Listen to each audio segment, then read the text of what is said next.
BCom part third business administration का paper first functional management. आज का टॉपिक है प्रोडक्शन प्लानिंग, उत्पादन नियोजन। जैसा कि हम जानते हैं कि प्रत्येक संस्था में नियोजन अत्यंत आवश्यक है। तो प्रत्येक प्रबंधक के लिए भी नियोजन अत्यंत आवश्यक माना जाता है, चाहे वो फाइनेंशियल मैनेजर हो, चाहे एचआर मैनेजर हो या मार्केटिंग मैनेजर हो। उन सभी मैनेजर्स के द्वारा, सभी प्रबंधकों के द्वारा प्लानिंग का कार्य यानी नियोजन का कार्य अवश्य किया जाता है। ठीक उसी प्रकार से जो प्रोडक्शन मैनेजर यानी उत्पादन प्रबंधक भी नियोजन से ही अपने कार्यों का प्रारंभ करता है। अब हम सबसे पहले देखेंगे उत्पादन नियोजन का अर्थ और परिभाषा। साधारण शब्दों में उत्पादन नियोजन करके यह निर्धारित किया जाता है कि कौन सी वस्तु का कब, कहाँ, कितना और किस प्रकार उत्पादन किया जाएगा। अब हम देखेंगे विभिन्न विद्वानों द्वारा दी गई परिभाषा। उसमें सबसे पहले हम देखेंगे अल्फोर्ड एंड बीटी के अनुसार उत्पादन नियोजन विभिन्न क्रियाओं की लंबी श्रृंखला के प्रत्येक कदम का पूर्वानुमान या रूप निर्धारित करने, प्रत्येक कदम सही स्थान पर, सही मात्रा में और सही समय पर लेने तथा प्रत्येक कार्य अधिक कुशलता के साथ पूरा करने की तकनीक है। यानी कहने का तात्पर्य यह है कि उत्पादन नियोजन के अंतर्गत उत्पादन से संबंधित जो विभिन्न क्रियाएं हैं उनका पहले से ही पूर्वानुमान कर लिया जाता है, ताकि अधिक कुशलता के साथ में और सही समय पर उत्पादन का कार्य किया जा सके। नेक्स्ट डेफिनेशन है कॉल्ड हेयल के अनुसार। विस्तृत अर्थ में उत्पादन नियोजन वह प्रबंधकीय कार्य है जिसमें भावी समावधि के निर्माणी कार्यों की सीमाओं को निर्धारित किया जाता है। तो इस प्रकार से निष्कर्ष के तौर पर कहा जा सकता है कि उत्पादन नियोजन किसी भी संस्था के द्वारा उत्पादन से संबंधित जो विभिन्न कार्य हैं उनका पूर्व निर्धारण है। इस प्रक्रिया में यह निर्धारित किया जाता है कि कब, कहाँ, कितना, किस प्रकार और किसके सहयोग से उत्पादन किया जाएगा। इन सभी बातों के निर्धारण में संस्था की अन्य सभी क्रियाओं जैसे क्रय, विक्रय, सामग्री प्रबंध, इंजीनियरिंग, सेवी वर्गीय आदि इत्यादि से भी समन्वय स्थापित किया जाता है। नेक्स्ट मेन हेडिंग है उत्पादन नियोजन का क्षेत्र, स्कोप ऑफ प्रोडक्शन प्लानिंग। वर्तमान आधुनिक समय में उत्पादन नियोजन का क्षेत्र अत्यंत व्यापक और विस्तृत है। इसके अंतर्गत अनेक कार्यों का समावेश किया जाता है। उसमें सबसे पहले है उत्पाद या सेवा का नियोजन। उत्पादन प्रबंध नियोजन में सबसे पहले उत्पाद या सेवा का नियोजन किया जाता है। इसमें यह निर्धारित किया जाता है कि संस्था को किन किन उत्पादों या सेवाओं का प्रोडक्शन करना है। उत्पाद मिश्रण के साथ ही उत्पाद डिज़ाइन, रंग, रूप, आकार पे निर्धारित किया जाता है। उत्पाद मिश्रण संबंधी कार्यों का नियोजन संस्था की जो सभी जो जनरल पॉलिसीज़ हैं उनको ध्यान में रखकर किया जाता है। नेक्स्ट पॉइंट है क्षमता नियोजन। उत्पादन नियोजन के अंतर्गत दूसरा इम्पॉर्टेंट कार्य है उत्पादन क्षमता का नियोजन करना होता है। उत्पादन क्षमता का जो नियोजन है वो करते टाइम कई बातों के संबंध में करना पड़ता है। उसमें फर्स्ट है मांग पूर्वानुमान करना। सबसे पहले मांग का पूर्वानुमान लगाया जाता है। मांग पूर्वानुमान एक्चुअली में वह प्रक्रिया है जिसके द्वारा विभिन्न बाजार परिस्थितियों में संस्था के जो डिफरेंट प्रोडक्ट्स हैं उनकी भावी मांग का अनुमान लगाया जाता है। नेक्स्ट है प्रतिस्पर्धा का अनुमान लगाना। मांग पूर्वानुमान के साथ ही क्षमता नियोजन करते समय संस्था के जो प्रस्तावित उत्पाद मिश्रण के प्रति ग्राहकों की जो प्रतिक्रियाएं हैं वो भी ज्ञात की जाती है और साथ ही उन उत्पादों के समक्ष होने वाली प्रतिस्पर्धा का भी अनुमान लगाया जाता है। नेक्स्ट है उत्पादन की भौतिक क्षमता का अनुमान लगाना। उत्पादों की मांग और प्रतिस्पर्धा को ध्यान में रखते हुए भावी मांग के अनुसार संस्था की जो भौतिक उत्पादन क्षमता है उसका नियोजन किया जाता है। जो भौतिक उत्पादन क्षमता का नियोजन करते समय सामग्री, संयंत्र, मानव संसाधन, शक्ति के जो डिफरेंट संसाधन हैं उन सभी को ध्यान में रखा जाता है। नेक्स्ट है वैकल्पिक क्षमता योजनाओं का निर्माण करना। जब भौतिक क्षमता का पूर्वानुमान कर लिया जाता है तो उसके वैकल्पिक योजनाएं भी तैयार कर ली जाती है। इसके अंतर्गत यह देखा जाता है कि किसी अन्य प्रकार से उत्पादन की भौतिक क्षमता को बढ़ाया या सर्जित किया जा सकता है। इसके लिए उत्पाद मिश्रण की वैकल्पिक मात्राओं का भी नियोजन किया जाता है। नेक्स्ट है वैकल्पिक क्षमता योजनाओं का मूल्यांकन करके श्रेष्ठ क्षमता योजना का चयन करना। जब वैकल्पिक क्षमता योजनाओं विभिन्न योजनाएं तैयार कर ली जाती है तो उन डिफरेंट योजनाओं का जो डिफरेंट विकल्प है उनका मूल्यांकन किया जाता है। कहने का तात्पर्य यह है कि सभी जो ऑप्शंस हैं उनका लागत लाभ विश्लेषण कर लेना चाहिए। जब उनका एनालिसिस कर लिया जाता है तो उसके पश्चात जो एक सर्वश्रेष्ठ क्षमता योजना का चयन कर लेना चाहिए। जो श्रेष्ठ क्षमता योजना वह होती है जो संस्था के उद्देश्यों और योजनाओं के अनुरूप होती है और संस्था के लाभों और लागत की दृष्टि से भी उपयोगी होती है। सुविधा नियोजन। उत्पाद नियोजन के अंतर्गत उत्पादन सुविधाओं का नियोजन भी किया जाता है। इसके संबंध में दो प्रमुख सुविधाओं का नियोजन किया जाता है। उसमें पहला है सुविधा स्थान नियोजन। सुविधा स्थान नियोजन के अंतर्गत इस बात का नियोजन किया जाता है कि किस स्थान पर उत्पादों या सेवाओं का उत्पादन किया जाएगा। स्थान का चयन की योजना जब बनाते हैं तो उस समय कुछ बातों को ध्यान में रखने की आवश्यकता होती है। वो कौन कौन सी बातें होती है उसमें फर्स्ट पॉइंट है कच्चे माल और आपूर्तिकर्ता से दूरी और उन तक पहुंचने की सुविधा। नेक्स्ट है परिवहन और संचार साधनों की सुविधा। नेक्स्ट है ग्राहकों की सुविधा। नेक्स्ट है कुशल मानव संसाधन की उपलब्धि और उनकी लागत। नेक्स्ट है आवश्यक सुविधाएं जैसे पानी विद्युत बैंक बीमा कंपनियां आदि। नेक्स्ट है सरकारी सुविधाएं और प्रेरणाएं और वर्तमान में जो करों की दरें हैं इन सब बातों को ध्यान में रखते हुए सुविधा स्थान का नियोजन किया जाता है। नेक्स्ट है सुविधा अभिन्यास नियोजन।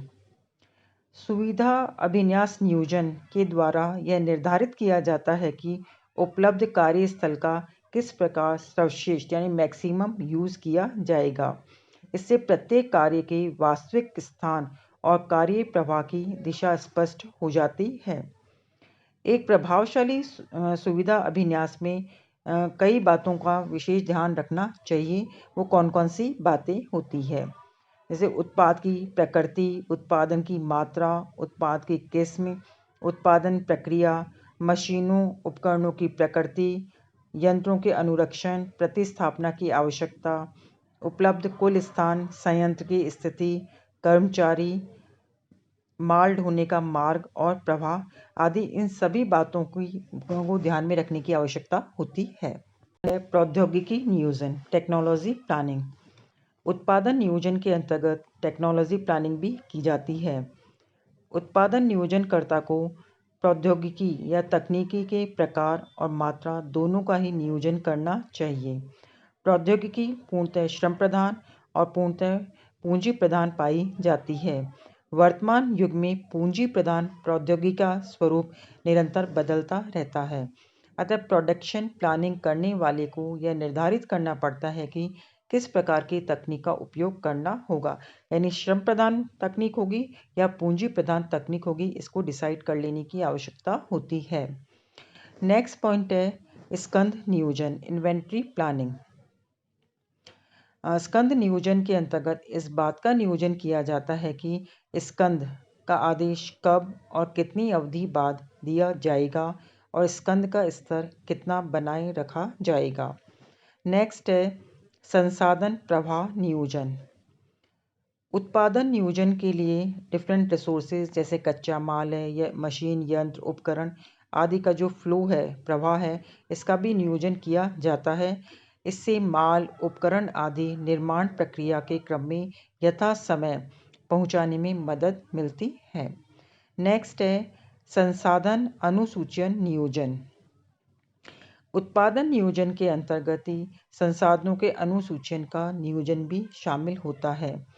इसमें उत्पादन प्रक्रिया में काम में आने वाले संसाधनों के अनुसूचन का नियोजन किया जाता है। इससे उत्पादन के जो सभी कार्य हैं वो सही समय पर और सही संसाधनों की मदद से पूरे करने में काफ़ी सहायता मिलती है। एंड लास्ट पॉइंट है किस्म नियोजन। उत्पादन नियोजन में किस्म यानी क्वालिटी की भी प्लानिंग की जाती है। इसमें इस बात की प्लानिंग की जाती है कि उत्पादन की जो किस्म का स्तर क्या होगा और किस्म के उस स्तर को किस प्रकार प्राप्त किया जाएगा।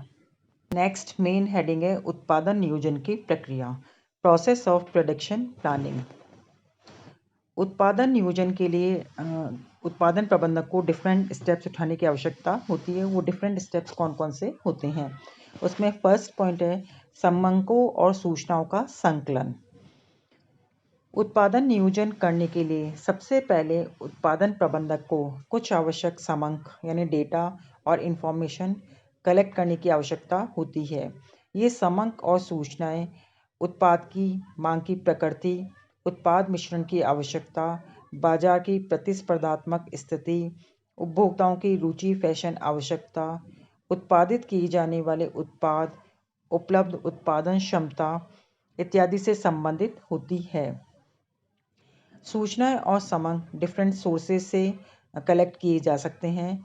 अभी डिफरेंट सोर्सेज कौन कौन से हो सकते हैं, जैसे कर्मचारी हो सकते हैं, ग्राहक है, संस्था के डॉक्यूमेंट्स है, अकाउंट्स है, अन्य विवरण या संस्था के जो शोध विभाग है उनके प्रतिवेदन, सरकारी प्रकाशन, व्यापार संघों, चैम्बर्स के प्रकाशन आदि से प्राप्त किए जा सकते हैं। नेक्स्ट पॉइंट है सूचनाओं का वर्गीकरण और विश्लेषण। जब सूचनाएं और समंक एकत्रित कर लिए जाते हैं तो उनका फिर वर्गीकरण और विश्लेषण किया जाता है। इन सूचनाओं और समंकों का सामान्यतः 3 वर्गों में क्लासिफिकेशन किया जा सकता है। फर्स्ट है इसमें ग्राहकों की इच्छाओं, आवश्यकताओं और उनके आदेशों के आकार संबंधी सूचनाएं। नेक्स्ट है उत्पादन सामग्री और उत्पादन जो संघटक है उनसे संबंधित सूचनाएं। और तीसरा है संयंत्रों की उत्पादन क्षमता और संचालन संबंधी सूचनाएं। तो इस आधार पे इन तीनों के आधार पर डिफरेंट इंफॉर्मेशंस और डेटा का क्लासिफिकेशन करने के बाद में उनका एनालिसिस किया जाता है। एनालिसिस के आधार पर ग्राहकों की मांग का पूर्वानुमान, उत्पादित किए जाने वाले उत्पादों का मिश्रण, उत्पादों की प्रतिस्पर्धात्मक स्थिति, उत्पादन की मात्रा, उत्पादन में लगने वाला समय, विद्यमान उत्पादन क्षमता, वैकल्पिक व्यवस्था, उत्पादन प्रक्रिया, इन सब बातों के बारे में जानकारी प्राप्त हो जाती है। नेक्स्ट पॉइंट है वैकल्पिक योजनाओं का विकास करना। विभिन्न सूचनाओं के विश्लेषण जब कर लिया जाता है तो उनसे विभिन्न प्रकार की जानकारी प्राप्त हो जाती है और प्राप्त जानकारी के आधार पर उत्पादन की वैकल्पिक योजनाओं का विकास किया जाता है। नेक्स्ट है श्रेष्ठ योजना का चयन करना। विभिन्न वैकल्पिक योजनाओं का संस्था की नीतियों, उद्देश्यों, लागत लाभ विश्लेषण विधि से मूल्यांकन किया जाता है और उनमें से एक श्रेष्ठ उत्पादन योजना का चयन किया जाता है। नेक्स्ट है योजना का क्रियान्वयन करना। जब श्रेष्ठ योजना का चयन कर लिया जाता है तो उस योजना का क्रियान्वयन किया जाता है। इस हेतु योजना को क्रियान्वित करने के लिए संबंधित अधिकारियों को आदेश दे दिए जाते हैं और उनके लिए आवश्यक अधिकारों का जो प्रत्यायोजन है वो भी कर दिया जाता है। एंड लास्ट पॉइंट है अनुवर्तन और संशोधन करना। योजनाओं के क्रियान्वयन के आदेश देने के बाद उनके क्रियान्वयन पर नज़र रखने के लिए उनका अनुवर्तन किया जाता है।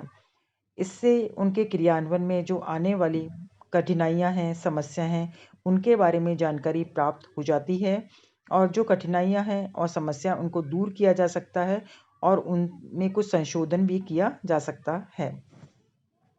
मेन हेडिंग है प्रभावशाली उत्पादन नियोजन की आवश्यक बातें, essentials of effective production planning.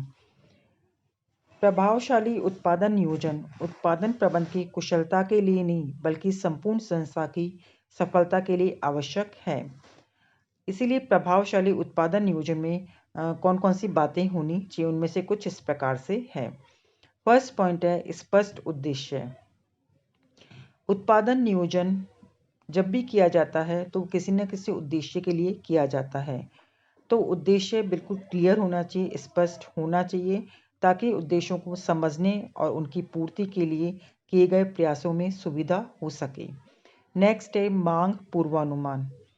उत्पादन नियोजन किस पर आधारित होते हैं? मांग पूर्वानुमान पर आधारित होते हैं। इस हेतु मांग के वार्षिक पूर्वानुमान के आधार पर छोटी छोटी अवधियां जैसे मासिक साप्ताहिक आधार के पूर्वानुमान बना लेने चाहिए। नेक्स्ट है लागतों की गणना। जैसा कि हम जानते हैं कि जो प्रोडक्शन में डिफरेंट लागतें होती हैं उनका सही गणना करना भी आवश्यक है। लागतों की सही गणना किए बिना न्यूनतम लागतों पर उत्पादन के उद्देश्यों को पूरा नहीं किया जा सकता है। उत्पादन नियोजन के लिए कई लागतों की गणना की जानी चाहिए, जैसे स्कंध लागतों की गणना, मानव संसाधन लागतों की गणना और तीसरा है संयंत्र लागतों की गणना। नेक्स्ट पॉइंट है उचित अवधि और उचित लागतें। उत्पादन नियोजन कितनी अवधि का किया जाएगा, किंतु ऐसे नियोजन की अवधि क्या होनी चाहिए? उचित होनी चाहिए। न तो बहुत अधिक लंबी होनी चाहिए और न ही बहुत छोटी होनी चाहिए। ठीक उसी प्रकार से जो उत्पादन नियोजन किया जा रहा है उसमें आने वाली लागत भी उचित होनी चाहिए। यदि उत्पादन नियोजन की लागत की तुलना में उससे प्राप्त होने वाले लाभ कम होंगे तो ऐसी प्लानिंग व्यर्थ सिद्ध होती है। नेक्स्ट है व्यवहारिक। उत्पादन नियोजन व्यवहारिक होना चाहिए, प्रैक्टिकेबल होना चाहिए, ताकि उसे सही ढंग से लागू किया जा सके। कई बार ऐसा होता है कि ऑन पेपर्स तो प्लानिंग बहुत अच्छी लगती है, लेकिन अगर उसको इम्प्लीमेंट करना पॉसिबल नहीं होता है तो ऐसी प्लानिंग क्या होती है? व्यर्थ मानी जाती है। नेक्स्ट पॉइंट है लोचशील। उत्पादन नियोजन लोचशील होनी चाहिए, फ्लेक्सिबल होनी चाहिए, ताकि इसमें जो परिवर्तित परिस्थितियां हैं उसके अकॉर्डिंग इसमें परिवर्तन और समायोजन किया जा सके। नेक्स्ट है सरल और सहभागिता। उत्पादन नियोजन सरल होनी चाहिए ताकि इसको संस्था का प्रत्येक कर्मचारी आसानी से समझ सके और इसको इम्प्लीमेंट करने में मदद कर सके। इसी प्रकार से उत्पादन नियोजन करते समय जो भी संबंधित अधिकारी है, कर्मचारी है उनसे सलाह सुझाव आदि मांगे जाने चाहिए, ताकि आवश्यकता अनुसार परामर्श करना चाहिए। इससे नियोजन के क्रियान्वयन में पूर्ण सहयोग मिल सकता है। नेक्स्ट पॉइंट है प्रेरणादायी। उत्पादन नियोजन संस्था में काम करने वाले कर्मचारियों के लिए प्रेरणादायी भी होनी चाहिए। इसे क्रियान्वित करने में उनका भी जो हित है वो संवर्धन होना चाहिए। लास्ट पॉइंट है अनुवर्तन व्यवस्था। नियोजन के परिणामों और प्रगति की जांच की भी पर्याप्त व्यवस्था होनी चाहिए। यानी कहने का तात्पर्य कि जो प्लानिंग की गई है उस प्लानिंग में अनुवर्तन व्यवस्था भी होनी चाहिए। तो इस प्रकार से आज मैंने आप लोगों को उत्पादन नियोजन के बारे में आप लोगों से विस्तृत रूप से चर्चा की। Thank you very much.